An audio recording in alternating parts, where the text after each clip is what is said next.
Hi, I'm Melody. And I'm Candy. And you're listening to Quirks, Bumps, and Bruises. So on this episode of Quirks, Bumps, and Bruises, Candy, we have a very special guest in with us this morning that we love so much. We do. It's our sweet friend Beth from Lynchburg, Virginia. Came all the way in from Lynchburg. She did. She loves Joy FM so much, and she wanted to be here, especially today, because today is particularly hard for her. So she wanted to come and be with some friends, and we're glad that you chose to spend this day with us. And so we're going to be talking a little bit about, with the holidays coming up, Thanksgiving very, very soon. Yeah. And Christmas right behind it. Grief can be very difficult on those who have lost loved ones. And so Beth, you had that situation happen to you. So you're kind of in that place right now in your life. And we have so many here on Joy FM that are in the same position as you are. Mm-hmm. So we thought this would be a good time to talk about grief and the holidays and kind of how you get through that and that kind of thing. So if you want to start by just kind of telling us where you are and talk about your husband a little bit and what happened there. Sure. Well, thank you for having me on. I think we've known each other for about 20 years now. Mm-hmm. We're not that old. Are we that old? I am. I'm just a shade over 21. There you go. You go. Which is ironic because today would have been our 30th wedding anniversary. Mm. So he really did get me out of the cradle. He did, didn't he? He did. So, but no, Wayne and I married exactly 30 years ago today. And so this is how I wanted to spend my day, honoring him and just remembering him. It was very, very sudden when God called him home. It was very unexpected. We thought he had stomach bug for 3 days. Mm. And even as late as 2 hours before he passed, even the doctor thought it was just the stomach bug. Wow. And it wasn't until about 1:30 on the afternoon of January 12th this year that we found out he had had a massive heart attack, and the damage from not getting treated for 3 days, it was destroying his heart muscle. And because he had been dehydrated for 3 days, it was also destroying his kidneys. Mm. And I remember he argued with the doctor. Literally the last 30 minutes he was alive, the doctor said, well, your kidneys are shutting down. He said, no, they're not. I'm only in stage 3. No, you're dehydrated. Your kidneys have started shutting down. Mm. And I thought, oh, Lord, that's not good. And then by 3:15, he had been laid back fully on the bed. He had a team of nurses working around him, and I'm standing at the foot of the bed. And the doctor standing beside me, and I still didn't know exactly what was going on. They didn't tell me. And Wayne was the type that if he sat still for any length of time and was quiet, he would fall asleep at the drop of a hat. And he's laying down, and I guess he got comfortable because he snored one time. He just inhaled. And that was the first time in 2 weeks that I heard him snore. And he always said, if I'm snoring, you leave me alone because I'm good. I am comfortable. I am warm, and I don't hurt. I have no joint pain. Mm. Leave me alone. Let me sleep. And I heard him snore that one time, just a quick inhale. And in that brief moment, it brought me comfort because I knew he was good. Yeah. He was beyond good at that point. And I had no idea that he really was beyond good because he inhaled at one time and then he opened up his eyes wide and he was gone. Mm. That quick. Wow. That quick. And that was at 3:15. And I didn't know that he was gone until they started doing CPR. And it wasn't until that moment that I realized he was face to face with Jesus. Mm-hmm. Mm. Yeah. And so that was January 12th of this year. So you, Beth, are definitely in the grieving stage. And I think I told you this a few moments ago that my son-in-law used to work with hospice and dealt with grief and that kind of thing. Actually, he dealt mostly with children's grief. Wow. But I remember him saying, and he has said multiple times to those in our church family and that kind of thing that have lost loved ones. It takes 2 years at least. And everybody's time frame is different. People just handle grief differently. But it's going to take a couple of years to feel remotely like yourself again, even though you may not ever feel exactly the same again. But to have some normalcy to come back into your life. And so with the holidays coming up, and if he passed away this past January, then you have not experienced the holidays without him yet, right? We obviously, all of the holidays that we've had so far this year, the first holiday I had to get through was Valentine's Day. That was hard. Yeah. I graduated with my doctorate in May. He had supported me for 20 years, 20 years of schooling. And I have a picture of him giving me flowers. I defended my dissertation on my birthday in November last year. And he brought me flowers. And it was the last time he brought me flowers. And it was the first time in months that he had brought me flowers, because he always used to say I would kill silk flowers. Me too, girl. Me too. Yeah, And so I look back on that, but he watched, and my doctorate degree, this is how good God is, y'all. My doctorate degree came in the mail between Christmas and New Year's. So he got to see it. And then he was gone 2 weeks later. And so, I have been dreading November because my birthday was last Sunday. And that was obviously my first birthday with Adam. And of course, today. But God is good. God has placed me in a loving, supportive ministry.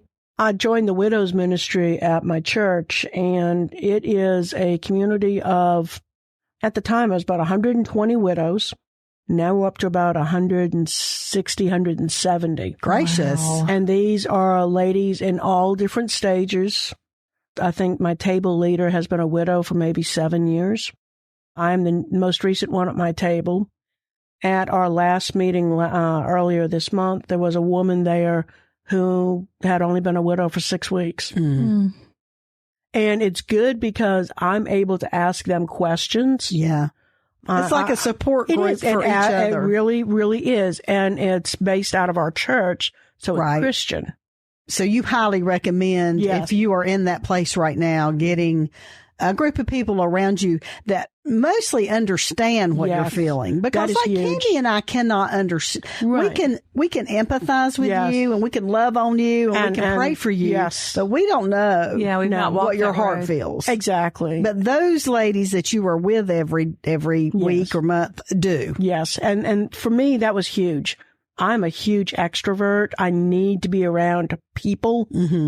But not everybody's like that. Right. And grief for everybody is different. I have a friend who lost her husband, very young and very healthy, and had ALS. But she tried that, and she is just more of an introvert. And that's okay. She found herself a little bit just overwhelmed by that, and pulled back from that. So again, everybody's different. Yes. I think I would be more like you. I think I'd want that support. Yes. But there are those that can handle it quietly as well. And prefer that. Something else too. One thing that I've learned is don't feel that you have to rush or put yourself on a timeline of, I need to go through his things or her things right now. No. The week between Wayne's passing and his funeral, I was able to go through his closet and clean out all of his clothes and we gave them to a church in the area that had a clothes closet. Now, I was able to do that because he and I had talked before about what to do with his clothes or with my clothes when that time came. And so literally not the weekend after he died, but during that week, I was able to clean them out completely. Which in some ways for you could have served would have been therapy. Yes. Now, there are things still I won't let anybody touch. Wayne was a Vietnam veteran, and he had the little Vietnam veteran baseball cap. that is still sitting on top of the bookcase where he last put it. Nobody is allowed to touch that. No. You know, his coats are still hanging up on the coat hooks. I can't do that yet. No. Right. But it's okay. Oh, yeah. It is okay. And what works for me may not work for your friend or, you know, for somebody else. And that is okay, because grief, everybody has to handle it differently, and it's what works for them. Grief is a funny thing, too. It is. I lost my mom about 7 years ago, and still to this day, I can smell a pound cake. Because that was her thing, and that those memories will flood back. There'll be a song, or there'll be just something will just trigger, and it will just come out of nowhere. So grief can be kind of an odd thing, and it can happen years later. Yes. But I think the most important thing to come away with, I think, with talking with you, Beth, and you being so raw in that moment, and this, you're not even a year yet of grief, is that, first of all, every person does handle it differently. Yes. And it's okay. Yes. I think sometimes I've seen those try to rush that with people. Like, I can't believe you're still whatever, fill in the blank. Not even a week. I hadn't even had Wayne's funeral yet, and somebody posted it on my Facebook page. You need to pick up and move on. Yeah. We all have. And I'm like, really? Not the right words to say. Now the guy since deleted that post. But I was just so shocked at hearing that, because everybody's different. Yeah. Well, with the holidays coming up, there is a little poem that a friend of ours wrote that says this: the pies are in the freezer, the turkey's on the list, but this Thanksgiving, oh, how a loved one will be missed. Lord Jesus, please hear our Thanksgiving prayer for those gathered around a table that has an empty chair. Oh, Lord, comfort their hearts. We know that you are able, and let them know that this year there's another chair at heaven's table.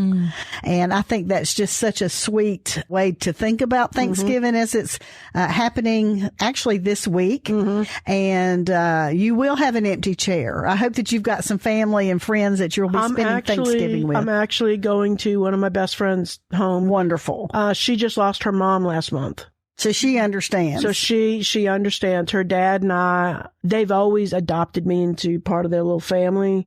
And so now he and I are texting back and forth, and they were married for 69 years. And I can't even begin to imagine that. Yeah.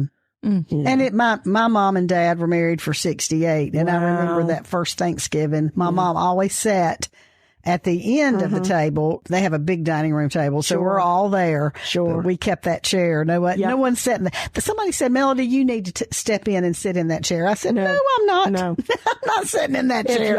If y'all were to come to my house, you will see Wayne's place setting is still at the head of the table where he always sat in his chair. And I have a place setting, and I've got a black kitchen towel draped over it. And that's his spot, and it will always be his spot. Well, Wayne has got a chair at heaven's table. Yes, he does. He does. And he is warm, and he doesn't hurt. And he's with Jesus. And he's happy. Yes. He is a lot better off than we are. Absolutely. Amen. And you will see him again. Oh, absolutely. What comfort. Which is the greatest gift of all, is to know that you will be with him one day. Absolutely. And see his face and give him a hug. And you'll walk the streets of gold together, Beth. Yes, hand in hand, just like we always did.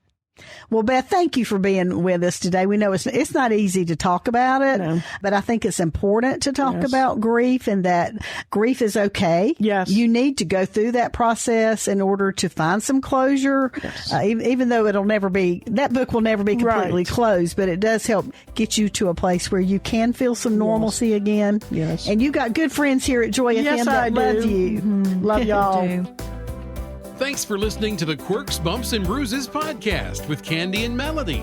If you enjoyed the show, please take a moment to subscribe, rate, and share the podcast. You can learn more at joyfm.org.